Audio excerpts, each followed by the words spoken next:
दोस्तों, कई कहानियां ऐसी होती हैं जिन्हें सुनकर हम उनके सच होने पर संदेह करने लगते हैं। तो सुनाने जा रहा हूँ ऐसी एक कहानी। प्रवीण तकरीबन 30 साल बाद अपने गांव लौटा था। वो इस गांव से तभी चला गया था जब उसकी उम्र 12 साल की थी। आज वो शहर में एक अच्छी खासी नौकरी कर रहा था। गांव आकर उसने गांव की तरोताज़ा हवा में सांस लेकर एक बात बोली, अरे कुछ भी बोलो, शहर से तो गांव ही ठीक है। वहां पर दिल्ली में ट्रैफिक का धुआं, हवा से ज्यादा तो हम धुआं ले रहे हैं। ये बोलते हुए प्रवीण गांव के अंदर दाखिल होता जा रहा था। उसने देखा कि गली मोहल्ले में लोग उसे ही देख रहे थे।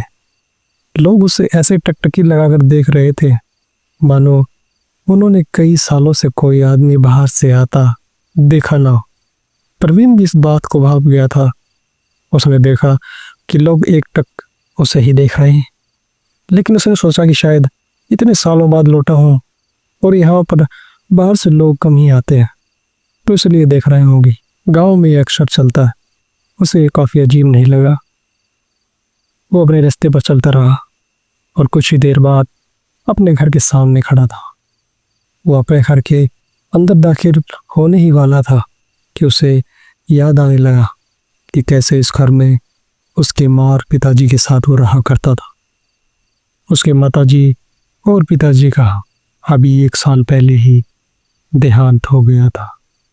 लेकिन जाते जाते आखिरी बात जो उनके पिताजी और माताजी ने उन्हें बताई थी वो ये थी कि बेटा प्रवीण, चाहे जो कुछ भी हो जाए, लेकिन इस गाँव में मुड़कर दोबारा मत आना।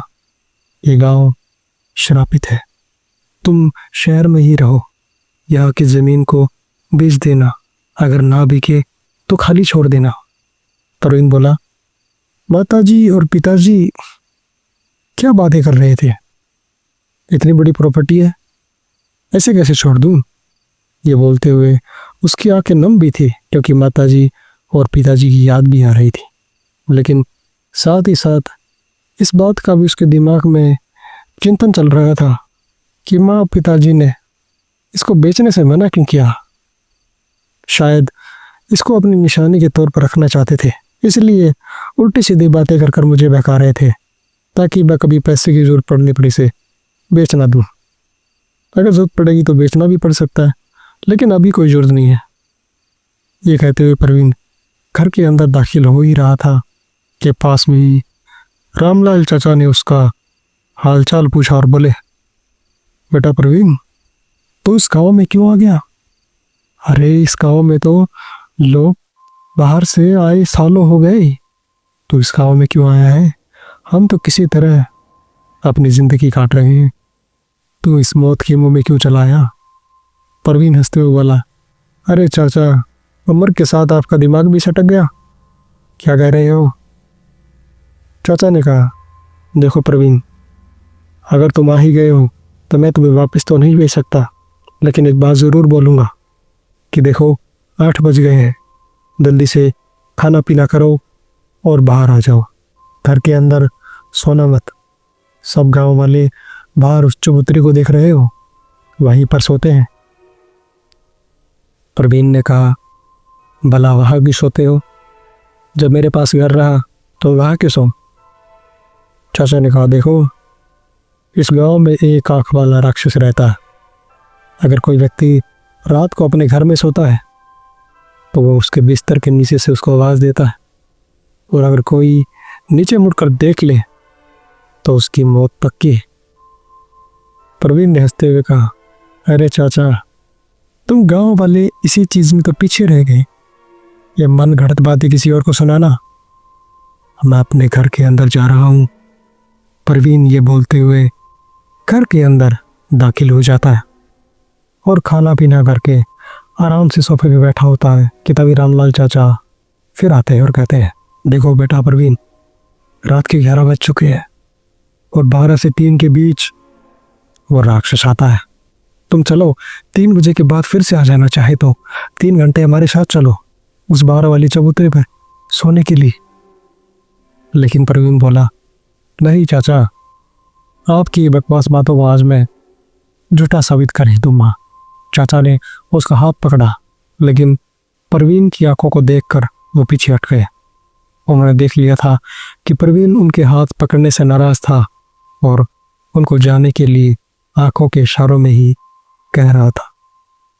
चाचा बोले, देखो बेटा, वो रात को आएगा तो जरूर, और तुम नीचे झुककर देखोगे भी जरूर, लेकिन मेरी एक बात याद रखना, अगर नीचे झुककर देख लो तो एक काम जरूर करना, एक शीशा सामने रख देना, उसमें तुम्हें एक लाल आंखों वाला शैतान दिखेगा।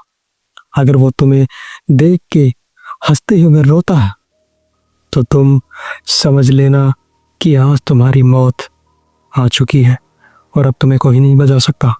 लेकिन वो तुम्हें देखकर पहले रोता है और बाद में मायूस हो जाता है, तो इसका मतलब उसने तुम्हें छोड़ दिया।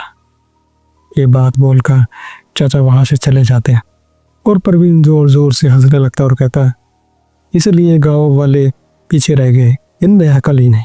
ये कहकर परवीन आराम से लेट जाता है और तकरीबन 12 बजे तक टीवी देखकर सो जाता है। लेकिन जैसे ही घड़ी 12 पर आती है, उसके बिस्तर के नीचे खटखटाने और किसी के रोने की आवाज़ आने लगती है। आवाज़ कभी बढ़ जाती है तो कभी अचानक से गायब हो जाती है। परवीन सोचने लगा कि कहीं गांव वालों की कही बातें सच तो नहीं। उसने सोचा, शायद कोई बिल्ली तो नहीं है।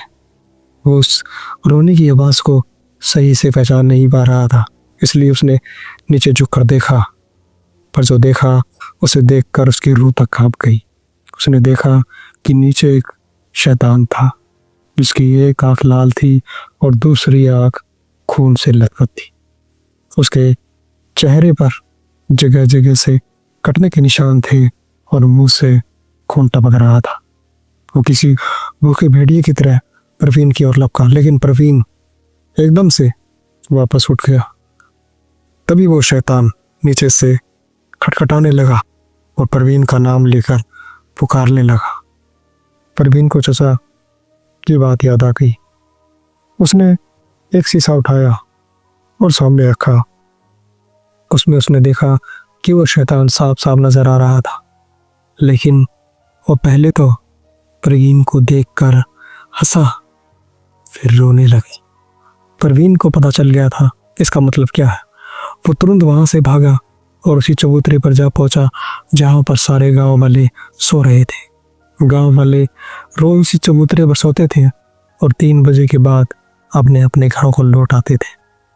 परवीन ने सबको बात बताई तो गांव वाले बोले, क्या हुआ, क्या वो रोया या मायूस हुआ? परवीन ने कहा, वो रोया। इतना बोलते सारे गांव वाले हताश हो गए और उन्होंने अपना मुंह फेर लिया और बोले, आज तुम्हारी मौत तय है परवीन। ये कहकर गांव वाले एक एक कर वापस सो गए। लेकिन परवीन वहां से भाग खड़ा हुआ। उसने सोचा, किस गांव से चला जाऊंगा तो मेरे साथ क्या होगा। उसने जैसे ही सड़क पर नजर डाली, एक बस आ रही थी। उसने बस रुकवाई और बस के अंदर सवार हो गया। बस तेज गति से चली जा रही थी। गांव की सीमा पार होने में तकरीबन 1 किलोमीटर ही रह गया था कि ड्राइवर ने एक जोर का ब्रेक मारा, जिससे परवीन अपनी सीट से उछलकर सामने जा गिरा। परवीन तुरंत भागते हुए ड्राइवर के पास गया और कहा, अरे इससे पहले कि हवाई जहाज चलाता था। ड्राइवर ने बिना पलटे ही अपना सर घुमाते हुए परवीन से कहा कि तुम जब सारे गांव वाले बाहर सो रहे थे तो अंदर क्यों सोए? चलो अच्छा ये है, मुझे मेरा शिकार मिल गया। गांव वाले दूर से ही एक शोर को सुन पा रहे थे। किसी के चिल्लाने की आवाज आ रही थी। गांव वालों का कहना है कि वो बस आज भी वहां से गुजरती है और परवीन उसी बस में अपने आप को बचाने के लिए चिल्लाता हुआ गांव वालों से मदद मांगता है। लेकिन अगर कोई गलती से भी उस बस के पीछे दौड़कर उसके पास जाता है और बस रुक जाती है और अगले दिन से परवीन के साथ एक व्यक्ति और बैठा होता है। वो वही होता है जो परवीन की मदद के लिए चाहता है। तो कैसी लगी आपको कहानी? लाइक, कमेंट, शेयर और सब्सक्राइब से ज़रूर बताएं।